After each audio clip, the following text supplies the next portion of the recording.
പത്രോസ് എഴുതിയ രണ്ടാം ലേഖനം 2-ാം അധ്യായം. വ്യാജപ്രവാചകന്മാർ. ഇസ്രായേൽ ജനങ്ങൾക്കിടയിൽ വ്യാജപ്രവാചകന്മാരുണ്ടായിരുന്നു.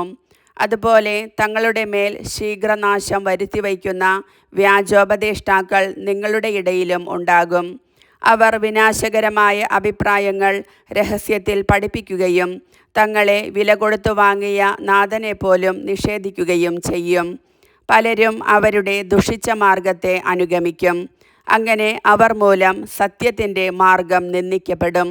അത്യാഗ്രഹം കാരണം വ്യാജം പറഞ്ഞ് നിങ്ങളെ അവർ ചൂഷണം ചെയ്യും.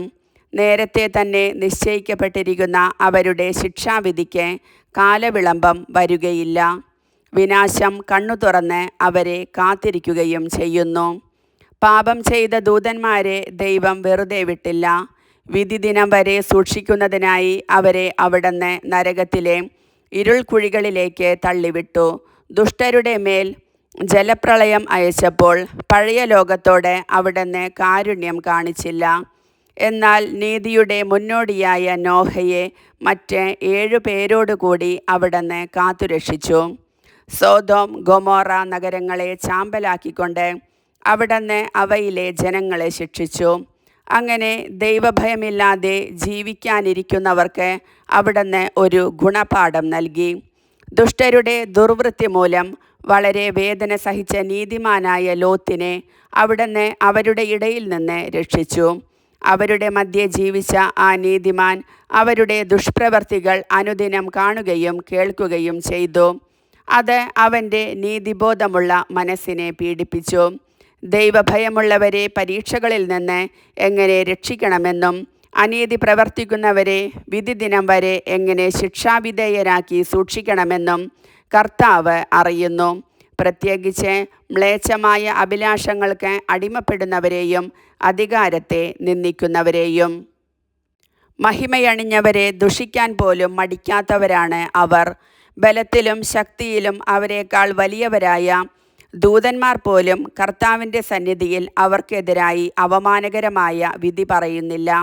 കൊല്ലപ്പെടുന്നതിന് മാത്രമായി സൃഷ്ടിക്കപ്പെട്ട സഹജവാസനയാൽ നയിക്കപ്പെടുന്ന വിശേഷ ബുദ്ധിയില്ലാത്ത മൃഗങ്ങളെ പോലെയാണവർ.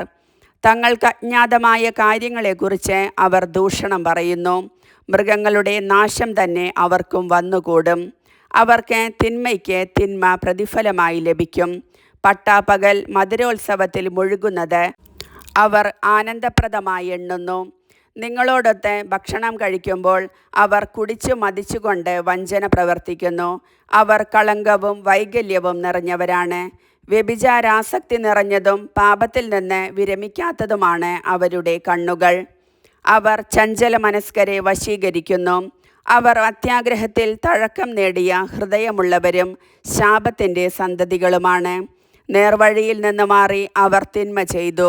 ബേവോറിൻ്റെ പുത്രനായ ബാലാമിൻ്റെ മാർഗമാണ് അവർ പിന്തുടർന്നത്. അവനാകട്ടെ തിന്മയുടെ പ്രതിഫലത്തെ സ്നേഹിച്ചവനാണ്. അവൻ്റെ തെറ്റിനുള്ള ശാസനം അവനു ലഭിച്ചു. ഒരു ഊമക്കഴുത മനുഷ്യസ്വരത്തിൽ സംസാരിച്ചുകൊണ്ട് ആ പ്രവാചകൻ്റെ ഭ്രാന്തിന് അറുതി വരുത്തി. അവർ വെള്ളമില്ലാത്ത അരുവികളും കൊടുങ്കാറ്റിനാൽ തുരത്തപ്പെടുന്ന മൂടൽ മഞ്ഞുമാണ്. അവർക്കായി അന്ധകാരത്തിൻ്റെ അധോലോകം കരുതി വയ്ക്കപ്പെട്ടിരിക്കുന്നു.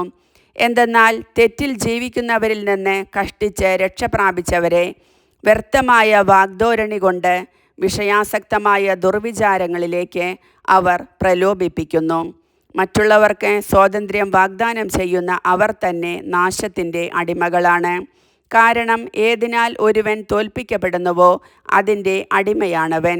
നമ്മുടെ കർത്താവും രക്ഷകനുമായ യേശുക്രിസ്തുവിനെക്കുറിച്ചുള്ള അറിവ് മൂലം അവർ ലോകത്തിൻ്റെ മാലിന്യങ്ങളിൽ നിന്ന് രക്ഷ പ്രാപിച്ചതിനു ശേഷം വീണ്ടും അവയിൽ കുരുങ്ങുകയും അവയാൽ തോൽപ്പിക്കപ്പെടുകയും ചെയ്യുന്നെങ്കിൽ അവരുടെ അന്ത്യസ്ഥിതി ആദ്യത്തേതിനേക്കാൾ മോശമായിരിക്കും.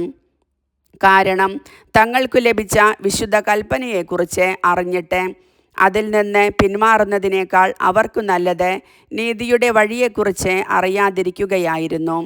നായ് ഛർദ്ദിച്ചതു തന്നെ വീണ്ടും ഭക്ഷിക്കുന്നു. കുളിച്ച പന്നി ചെളിക്കുണ്ടിൽ വീണ്ടും ഉരുളുന്നു എന്ന പഴമൊഴി അവരെ സംബന്ധിച്ച് ശരിയാണ്. കർത്താവിൻ്റെ വചനം.